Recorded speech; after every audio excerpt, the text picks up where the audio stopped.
after the examination, my father was talking to the doctor to see what they're going to do with me. And they had a massive painting, I must have been about 12, something like that, a massive painting behind him. And I can still remember the painting. It was some books, and a pair of reading glasses, and a lovely china cup, painted in the traditional classic Spanish style, with a very dark background. Y yo estaba ennortado, looking at this, thinking to myself, how can a person paint that? How can a person paint it, bro? How? This is magic. It's brush, it's pigment, it's magic. And that really touched me, me acuerdo. Then my father put me, I must have had some talent when I was in primary school, in junior school, because one of the teachers must have said to my father, look, your son is showing some sort of talent, put him with Lenny Missoud. So he put me with Lenny Missoud. Sorry, I'm deviating a bit, but I will get to the point. And I was with Lenny for 5 years. And there was a painting of Lenny, which is a Sister Carlota. Gorgeous piece of work, a portrait of her sister. Now her sister, halfway through the class, she would bring down a cup of tea and some toast. And I would look at her, and I would look at the painting, and they were the same. The painting and her were the same. She captured the sister, y yo digo, ¿cómo es? Well, actually, the issue with Lenny was the detail, wasn't it, in everything that she did? Because I was a pupil of hers as well at a very young age, long after you probably. And I can remember that, the detail that she provided you with. She wanted you to get it spot on, didn't she? I was fascinated con él. Tenía un velo de lo que usan para ir a misa y tenía el encaje pintado. Y decía yo, ¿cómo se hace esto? ¿Cómo se hace? And I was really intrigued. So I was touched by this. It meant something to me. Many people see this thing, oh, very nice, pero no. Pero a mí me afectaba. So when I went to London, my mates would not go to the Tate with me. They wanted to go to the football match, but I went to the Tate because me tiraban. So then, as you get older, you become a teenager, other things attract you, and painting always called me back. And I was very lucky, very early on, at the age of 16, 17, I had a studio. I don't know if you remember Louis Phillinson. He started the Art Group 4. Mario Phillinson was studying in England, and Louis was in jail, and he started the Art Group 4. And the government at the time gave us la cuadra de Visua, que estaban en Congress Parade, before the building there. Yeah. So some of you might remember that. So there were actual stables for horses, and I remember my particular studio had the center of the room the floor was leading in, so that there was a guttering, so that the wee and the water would all go out into it. So I was very lucky always that I had a place, because time is the thing. If you don't have the time, you cannot create. You've got to have time. Without so time. You go to London and in the UK, and in the UK from painting, I think I'm right in saying that you were probably Gibraltar's first installation artist. You were a performance artist as well. Because a lot of people don't really know that you started with that. Yeah, I started in 1972. I did an exhibition based on installation, because I'd just come from London, and it was the beginning of installation, and I absorbed everything. And then I looked at it, and I was very skeptical, because all I had till then was Lenny's teaching and books. Cuando fui a London, me abrieron los ojos, and I just didn't take it for granted, because they were doing it. And I looked at it, and it convinced me that anything that exists can be manipulated to become a work of art. As we know today, that they can use anything. Even your body becomes a piece of art, and that way you get performance. I didn't do a lot of performances, but I did a few performances. The one that I can bring you is the El Buso that I did at the little constellation. Oh, when I put some goggles on and some flippers. And it was just a jest, but I was making a point as well.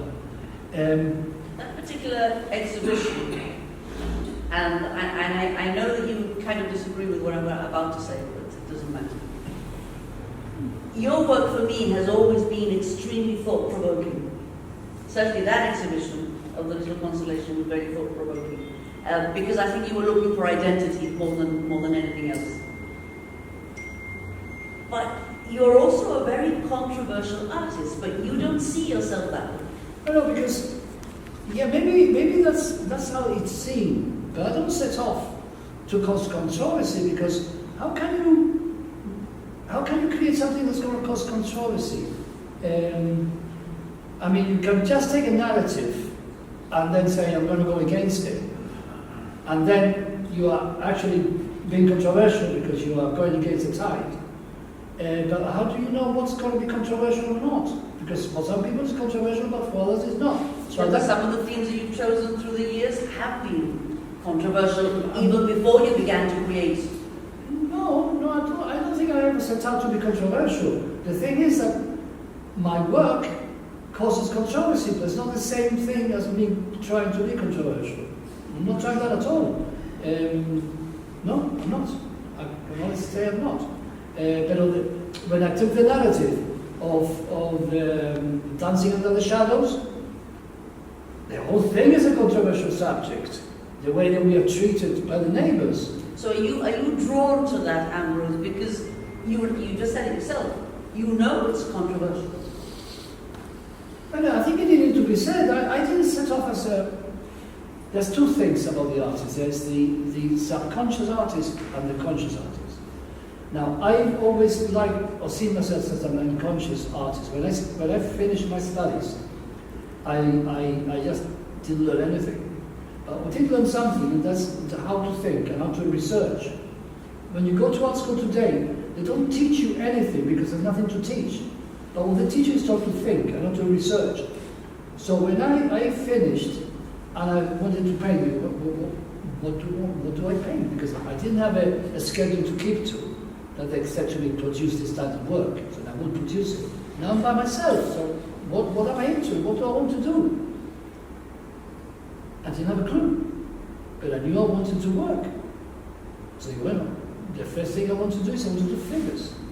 So I started to do stick figures.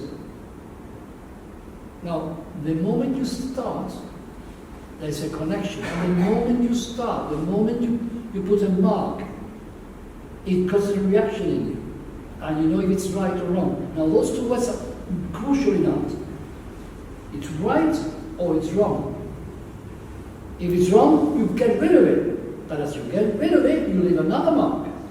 And maybe that rubbing out is the real mark. I find it's about, I have a feeling, and I have to balance, what I see with my eyes has to balance with what I feel. And until I get the balance correct, it's not finished. Now, what is my subject? I don't know what my subject is until I put a mark on the canvas and the eyes tell me. But for Dancing Under the Shadows, what changed me from a subconscious artist to a conscious artist was the problem that we had with Blair and with Straw and us now, and they wanted to sell us down the Swanee.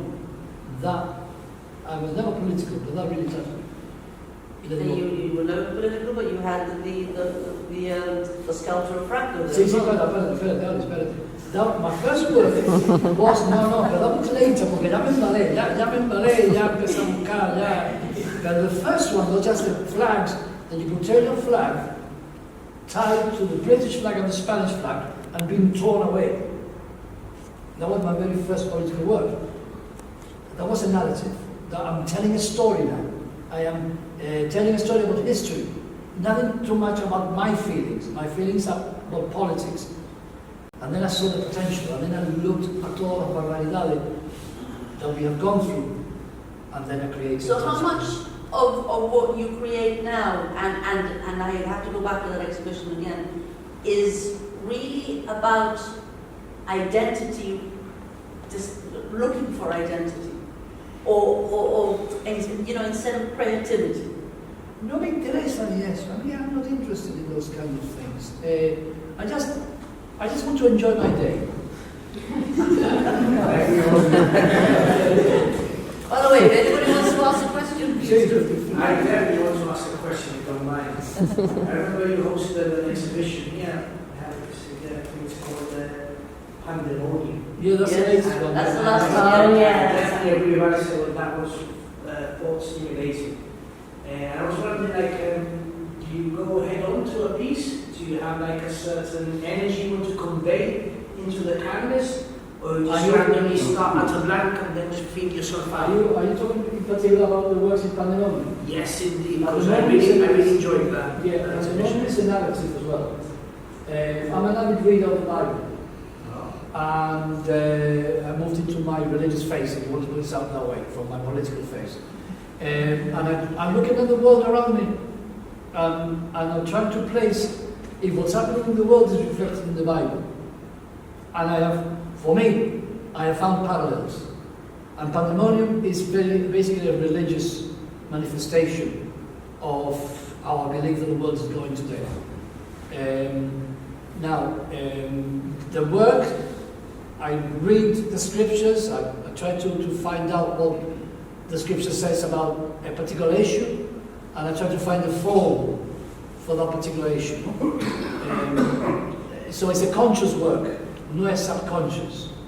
I'm afraid I'm still in my narrative phase. I'm now working on a resurrection and a crucifixion. Again, it's historical. And hopefully one day we'll return back to be more subconscious or expressionist. But coming back to the role of the artist, you have to find it yourself. And the only person that can tell you is yourself and your feelings. And you cannot discard any inspiration that you have, because if you discard an inspiration, you got nothing. Without an inspiration, the artist is nothing, he's got nothing to say. So whatever inspiration comes to your heart, look at it and run with it. Sometimes I've done works que me entraban miedo a mí, la hacerlo. There was one in particular, it's called The Turd Eaters.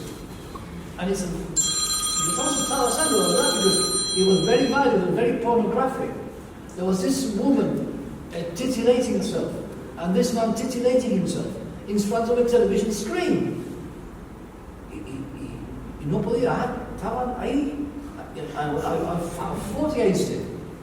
Eventually, mira, this is what's come to me, I am going to do it. And I never understood it. I never understood what the word was about. I'm sorry about this story, but I need to tell you because of my struggles here. Yeah, I had a bowl, so there's this guy, there's this girl, there's a reflection on the TV screen on them, and there's this bowl full of turds, and they're eating the turds. It's very violent. It's very. Wait, how did that come to you? Eso digo yo. Eso digo yo. This is years ago. I'm just saying now not to discard ideas. And for years, I never showed it, pero no lo entendía. Pero hoy sí lo entiendo. So what is it today? It's about the media filling us with rubbish. All right, we'll come back to that in a minute because social media has come to the conversation. So is art for you about moving the viewer? Is it about shocking? Is it about provoking? Is it about just entertaining? Because I don't think you just entertain. Well, have a nice day.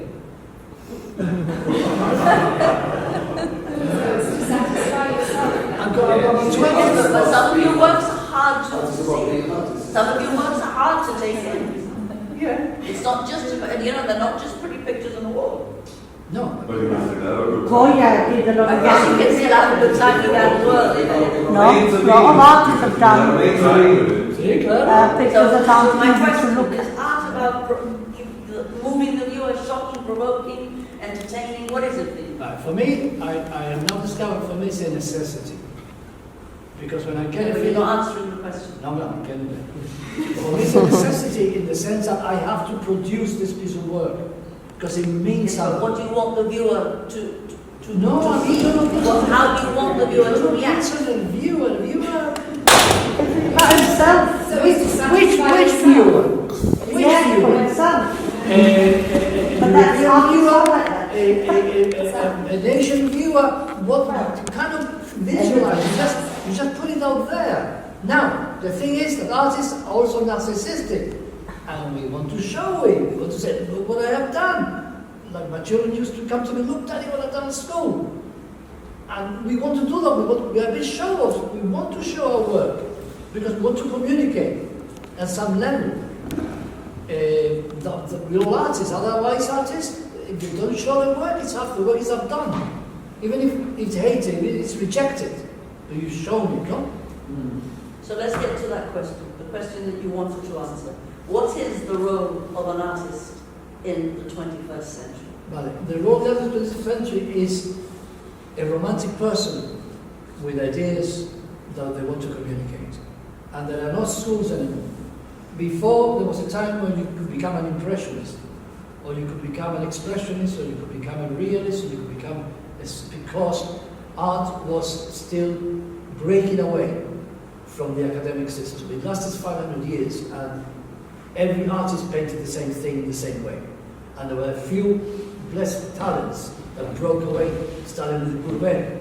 Courbet was the first one that said, I'm fed up of being in the studio, I'm fed up of painting mythological subjects, and I'm fed up of painting wars. I am going to go to the street, and I'm going to paint what I see. And that's the beginning of the revolution. But then came the Impressionists, and they said, I want to paint light. And then so there's been a significant move forward. Forward is not the right word either, but there's been a change all the time. Then it got to a point with Cézanne when you questioned his eyes. Because you put that there and you look at it, but then you have to look down to draw. So what are you painting? If I look at the glass and I do this, I turn my head away, where am I painting from? From your memory. You're not painting that. You're painting what your memory has told you. So what's the value of looking? It's best to think. And Cézanne had that big problem. He had that massive problem. Because every time he looked, he saw something different. He said, ¿Cómo voy a pintar? Before it was a system. You went to the academy, you learned the system, and you produced the work. As Cézanne questioned all this. He was a scientist. He was a thoughtful man. Y de ahí viene Picasso. Era tío, yo me acuerdo, era chico, me compró mi padre un libro de Picasso. ¿Qué hace este tío? It took me years to understand Picasso, years. Eventually, I understood what he did. He painted space. That's what he did. Una manera maravillosa. And then we end up with Giacomo Pollock. El tío loco perdido ya, no sabía qué hacer. Canvas on the floor, stamping on it, pintura para acá. Pero dime una cosa, tío. He says, I don't paint after nature, because the thing was always in the academic to paint after nature. Be out there, put a still life, go to the landscape. Jackson Pollock dijo, no, I am nature. So an apple tree will give you apples. A painter will give you paintings. Without reference to anything, except to his subconscious. And then, conceptualism. Today there were developments happening parallel in the world that caused or helped to develop these, like photography when Impressionists were painting, for example. No? What I'm interested in affected it, really is that, The first photographers tried to imitate the artists. Yeah. With Jackson Pollock, we can talk about music. I mean, he was strongly influenced by jazz music. The rhythm in what he produces is an internal, maybe natural thing that he was gaining, and this was his way of expressing himself through rhythm, in the way that he was pouring those particular, which later on obviously were influenced by the whole movement of Expressionism, but music was essential to his work, and his own character as a very fierce, o un hombre muy pegaba a todo el mundo, basically. He was always involved in fight. So the strength of his mark making, the influence of the music, and his own life was an expression of what he was He doing. was putting his soul on canvas. See, Yeah. that's right. But all these artists, if we come back to today, all these artists were almost in pockets around the world and involved in what was in the world around them, their world around them. Whereas today, the artist has the social media element with so much noise, so much distraction, so much information.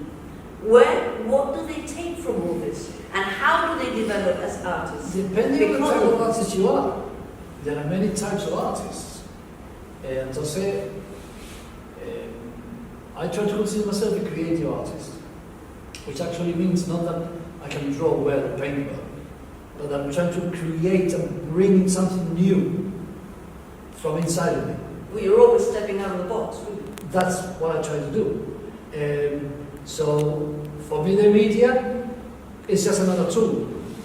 It's there. I use it to my own advantage. But I look within myself. That's why when I start something new, I don't know what I'm doing. It's because that's another way of working. Is I've seen a lovely view, I'm going to paint it. Or I've got an idea, I'm going to paint it. But if you come with a canvas and you don't have a clue, and you just got the color, or the paint, or the pencil, and you say, bueno, a ver qué sale. Claro, I know que algo va a salir, porque lo he hecho tantas veces que ya sé que algo va a salir, pero no sé qué va a salir. So usually what you do, the first mark is always a straight line, or a circle, or a diagonal. It's going to be some sort of a line. Contra mancho el pincel, mancho la marca. And the first reaction is decir, no me gusta. Palabra que hago, no me gusta, la quito. ¿Cómo la quito? ¿La pinto encima o la borro? Pero eso deja otra marca. Y en esa marca no es una equivocación, es un development.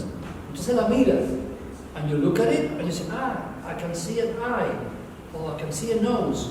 The moment you see an eye, a nose, an ear, a foot, you got a figure. It can't be anything else, unless it's a dog or a cat. Depending on the market, and then you say, well, I'm going to trust it, I'm not going to trust it. And keep on building on that. And then, by when you've got a lot, you say, no. El muchacho, Miguel, con el elefante, que empezó con el elefante y terminó en un bote. Una cosa así. Is it not true that young artists today, because, and I come back to I'm not sure if I'm being understood, but there is no school of art, as you said before, as such today. Right. You had to find your path in art, because you didn't have the information available. Whereas today there is so much information. What do you mean by information? Well, information out there, everything, whatever you want to do in life. No, it's not like that. And young artists today have so much being brought in that can they find themselves in art? If you are a narrative artist, you do need the media, or you do need the books, or you do need to read, or you do need the lifts, because you're a narrative artist, you tell stories. But if you are a subconscious artist, all that doesn't mean anything to you. You have to trust your instinct. Because it's... Yes, but that's what I'm saying, that because of all these influences out there, there is an element of perhaps young artists not being to move forward and finding a path. Yeah. That's what I'm saying. The temptation is there, because it's already been done for you. The thinking has already been done for you.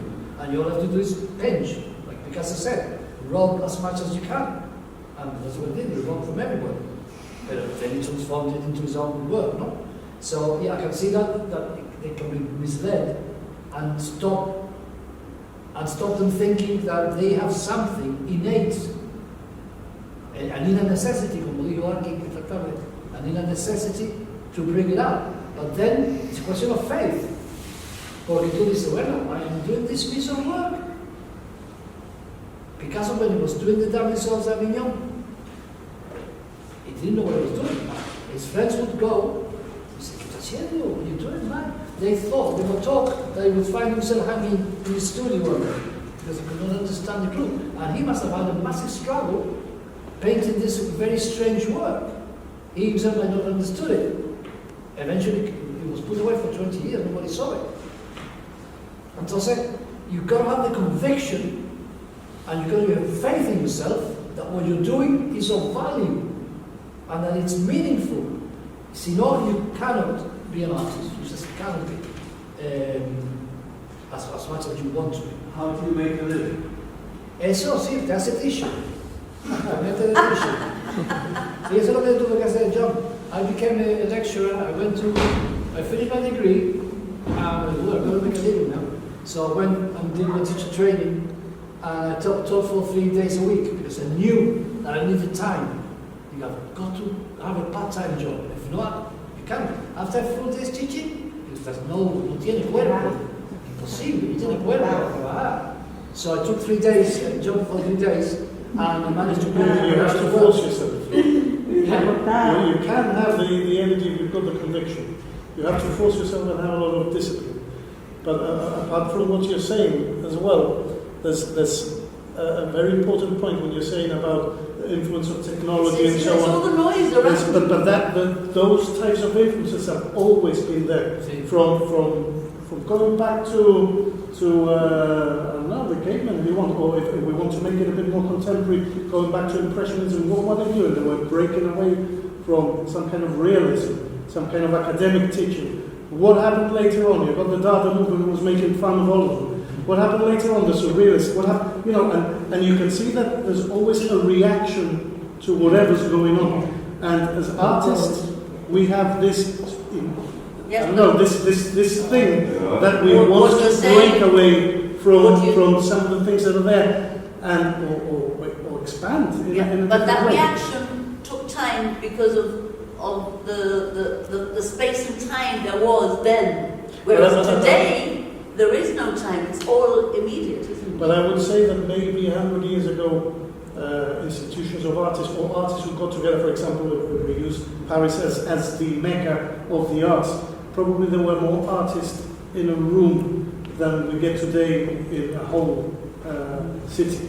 So the technology was not there, but the conversations were being had, and probably it was more impact. There was more impact between the conversations, the collaborations between the artists, the writers, the poets, the singers. So that was fueling more the arts than all of this fake noise that we're getting on phones nowadays. Ambrose, when you say it has to be meaningful, has it got to be meaningful to yourself? Meaningful. Your painting, your work, or See, to it's got to everybody. resonate. It's got to resonate with something in yourself. To you. That's it. You've got a balance. You've got a feeling. You paint it, or you sculpt it, or you sing it, whatever you do, and then you've got to balance what you see with your eyes with what you feel. And once the balance is reached, entonces it's a successful piece of work. Mientras el balance no esté, you keep on working until you get there. Do you know what? I mean, you can take a wrong turn and spend your life. Two things. Two things. Something that hasn't come up and is, I would say, the backbone of all this is the market of arts. The market. The market of arts. Market. Because Market. when the markets, Market. that, for example, when you've got Angre de la Croix, Poulet, and then the Impressionists come, and suddenly there's another market for a different type of art. So that's another commodity that is sellable. You can still buy the Delacroix, Angre, blah, blah, blah. But now you've got these young guys, Durand Roel, that's why he took them over, as something different that they can sell. They're going to say, well, vendo Versace, vendo Armani, now, Dolce Gabbana. Now is that.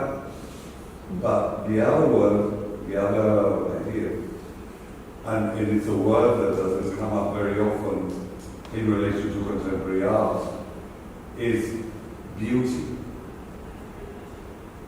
How do you consider that word in relation to art? Or is it heavenly? Y no en un sentido cursi, no, in the deep sense of the word. What's interesting in beauty? No. Beauty is fit the symbol as well. I think it's overused. It's overrated. Harmony, maybe then. No, it's fitness, it's genetic. It's genetically selected. Harmony. Beauty to whom? Beauty in what? Beauty is what sphere. Beauty is now let's have a look at beauty. But when Evolutionary psychology, right? And understand that all of our things, right? So I think that's I'm not sure about that case either. Bueno, que también you might not be sure, but it's beauty No, because the African masks, sorry? the African masks are totally opposed to Greek geometry. Yes, but then we have other factors, right? So of course, the essence of it, the evolutionary essence of the development of the cognition of beauty comes from survival, like everything else, right? Now, eventually, it stems into other things, right? And another thing, I think, before, which is very important, when you said before, how can I paint this cup if every time I look down, I'm thinking of what I just saw, which is not what I'm drawing on memory, right? And further to that, even more extreme, is the idea that you're not even seeing what is actually out there. You're seeing what your brain is interpreting. So the image you're trying to paint was never out there. Like all this is not out there. It's only inside our heads. And the fact that we perceive is species specific. We all share the same reality. So she made it. Because we're all about the same So thing.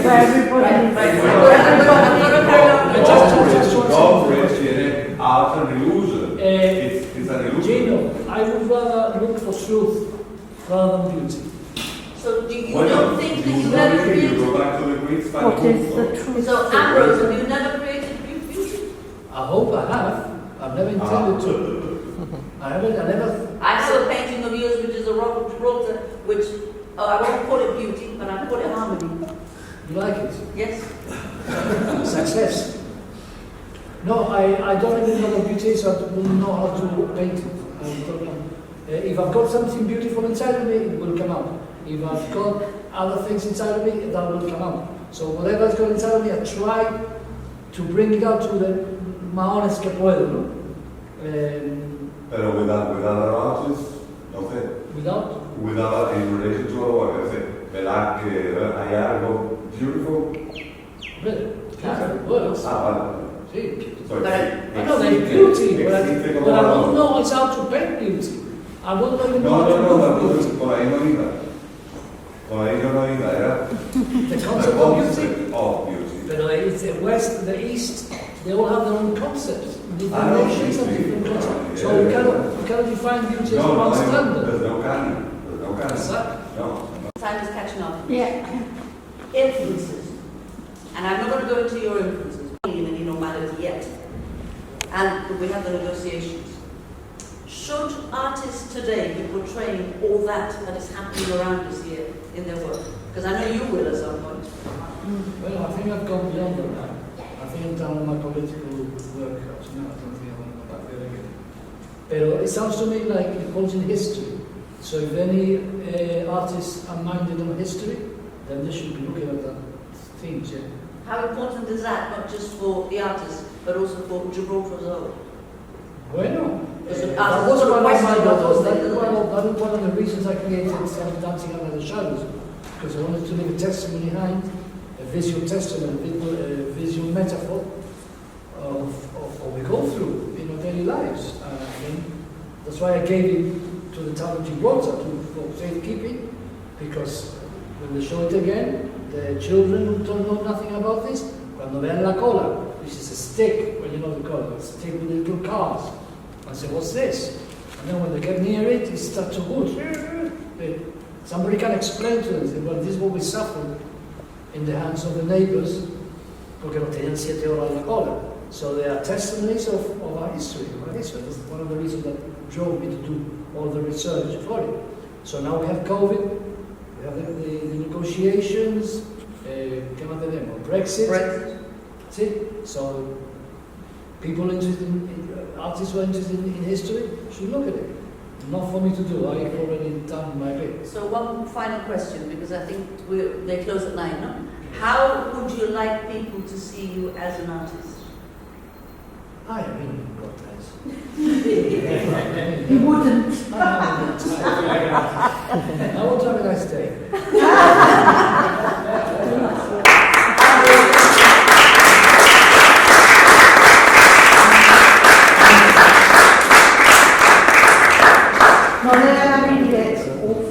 wasn't all the in any normality yet. And we have the negotiations.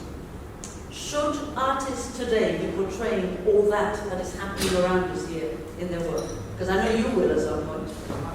Well, I think I've gone beyond that. I think I've done my political work up to now. I don't think I want to go back there again. But it sounds to me like it calls in history. So if any artists are minded on history, then they should be looking at that themes, yeah.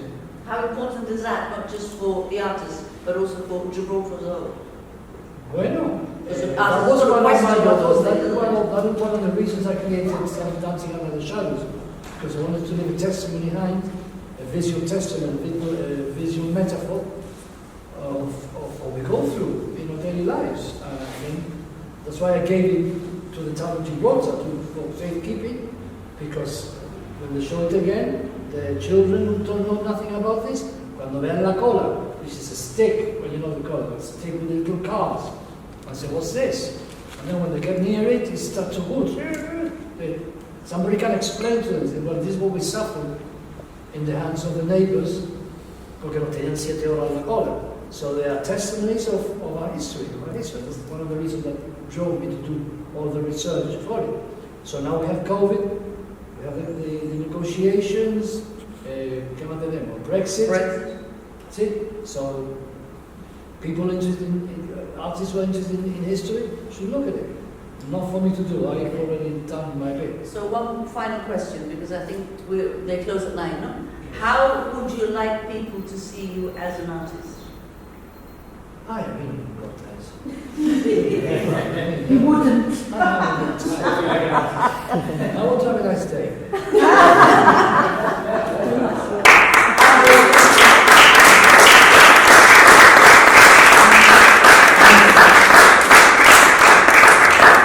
No, no, I mean, it's awful. It wasn't all the